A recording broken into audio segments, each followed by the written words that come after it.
Tom Vessel. I'm Z Garcia. Hello. Sam Healy. What's up, y'all? All right, nothing about the hats. Great. So today we're talking about advanced strategy game. These are the games for gamers. You got a gamer in your life and you're like, I don't know what to buy them. These are the games they like. Does that sound right? That sounds right. They might have already bought them. Make sure I was going to say. Ask them first because they're likely to have purchased it already. If I know anything about these gamers, they pre-ordered it months ago. But you never know. These are games that I really enjoy, at least the 3 I picked. And we tried to make them so that they're available. I haven't looked at yours yet. All right. Anyway, well, tell me one. All right, I'm going to start off with the one I'm likely not to get any hate from you fellas on, and that is Charterstone. Let's do it. Charterstone is a Euro game through and through, and say grab goodies and then trade them in for victory points or other things that can help you in the game. But of course, the big twist here is that it's a legacy game that you are going to be adding stickers to the board to create new places where you can send your workers, new locations, new ways to interact with the game itself. And so from each session to the next, the game is going to be evolving. It's still going to be a Euro game. It's still going to be about gathering resources and making victory points. But it does change from game to game enough that's going to give you that progression feeling. I enjoyed it quite a bit. It's a very attractive game. It's also a very clean design, iconography in it, what your actions are in the game, all of that is clearly well thought out, and I enjoyed it quite a bit. So that is the legacy game of Charterstone.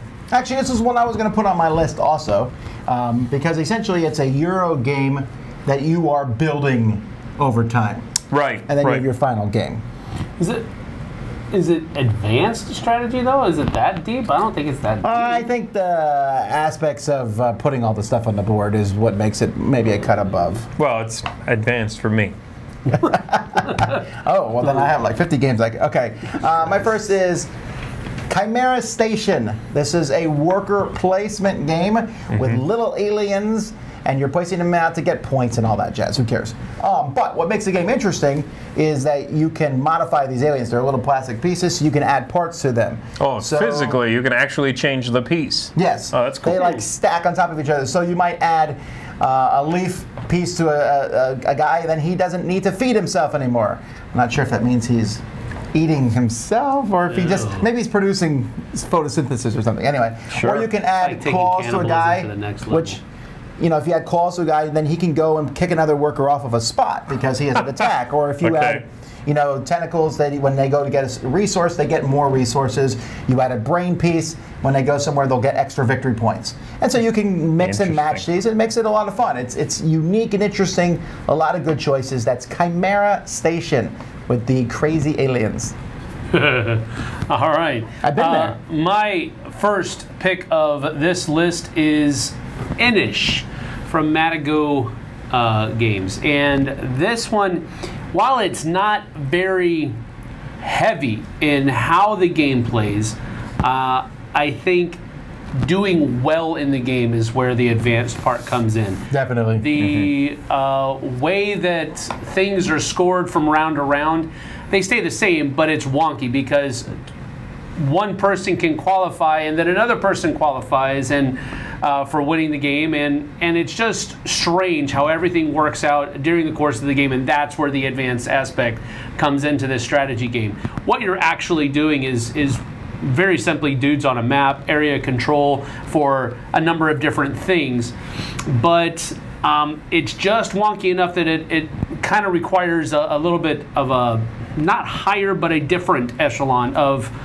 thinking in order to really grok how it's going to work and all that kind of stuff. So that's why it's on this list and not a regular strategy games list, because I think it requires that next level. But that is Inis.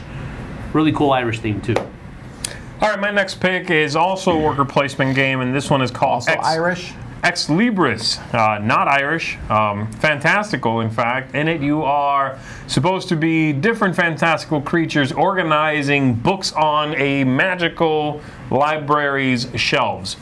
And you are going to be doing this by sending out your specific workers to different locations and grabbing cards that represent the books, they're alphabetized, and then placing those in front of you, building basically sort of a display of cards that are multiple shelves high and are hopefully alphabetized.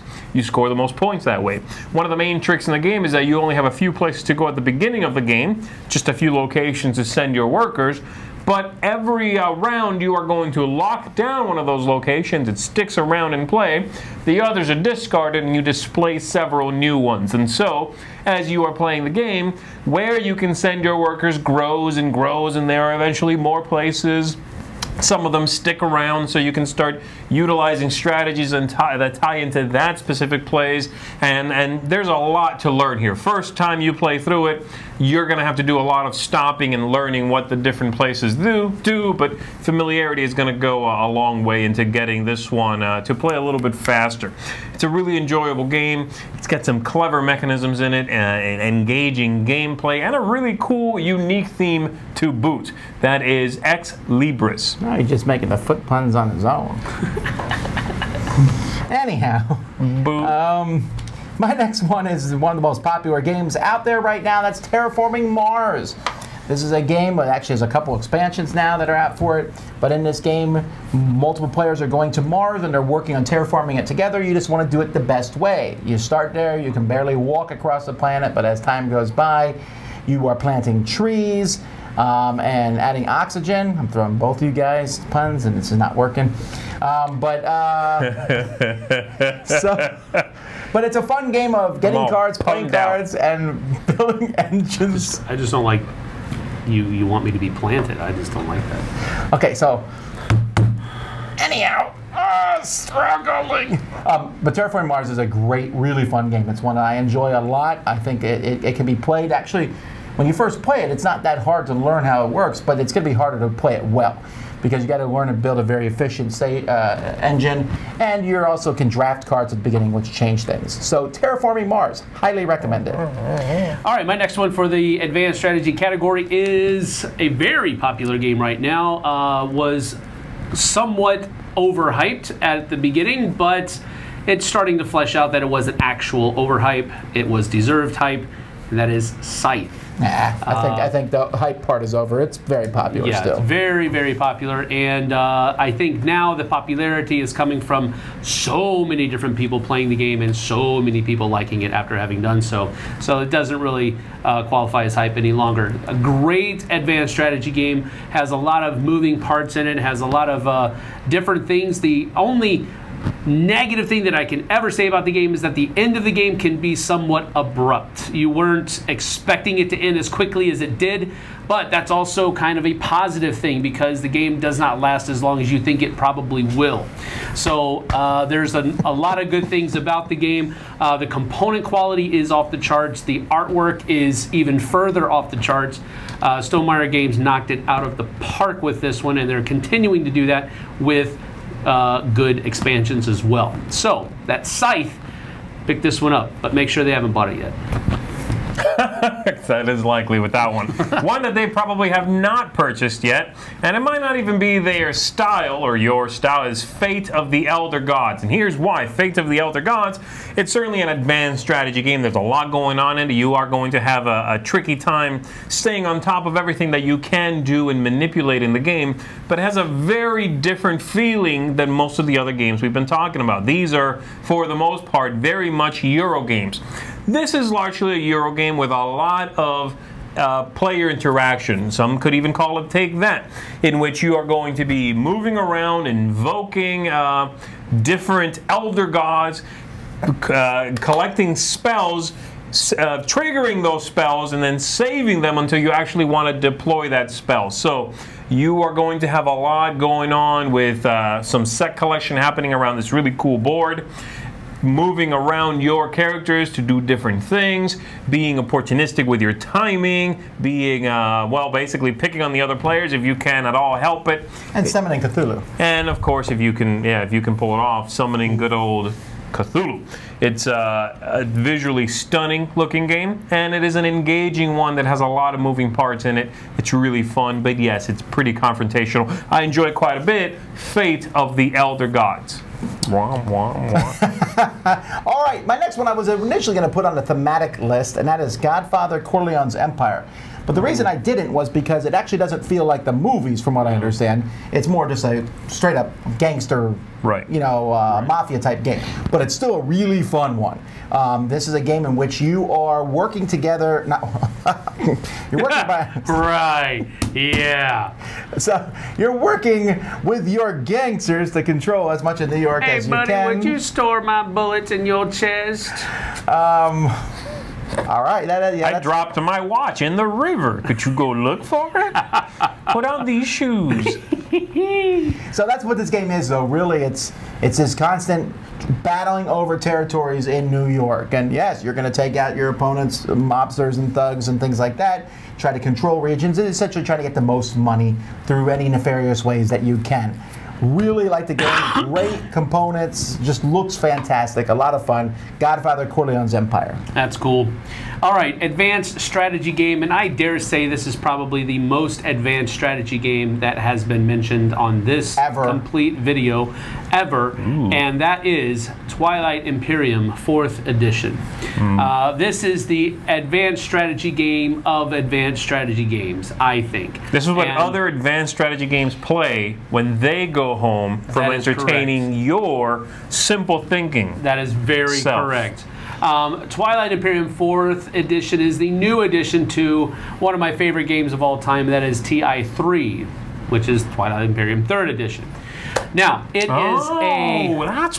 man, this whole time I'm thinking like... Numerical order works well. TI3, what's that stand for? Now, 4th Edition takes what 3rd Edition did, and still does if you own it, and improves upon it, streamlines it a bit so that it is not as difficult to teach. It is not a huge of a bear to swallow while you're learning the game as 3rd Edition was. There's a lot of cool things that they've done to it, but it is generally the same game. It is an epic 4X space game where you're taking one race of aliens up against however many other opponents you have, and you're vying for control of the galaxy. Of course, you're trying to score them, first person to 10 points or 8, depending on the length of the game you've chosen. A great game, well worth whatever afternoon you have, and evening, and possibly early morning that you have chosen to spend this. So that is TI. Anyway, we hope that this is a good starting list for you guys. There's a lot of great games out there. Hopefully these are some that you might want to get this Christmas season. These are available, most of them are available online. We hope that you can find them. Check out our other Christmas lists. Until next time, I'm Tom Vassell. I'm Z Garcia. Ho, ho, ho. And I am Sam Healy. Sam Treely. Christmas tree, oh Christmas tree.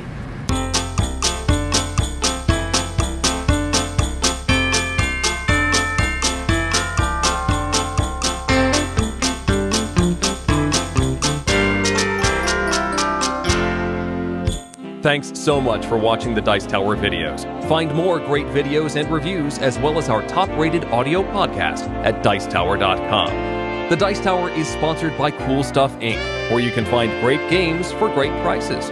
Cool stuff in stock. Check them out at CoolStuffInc.com.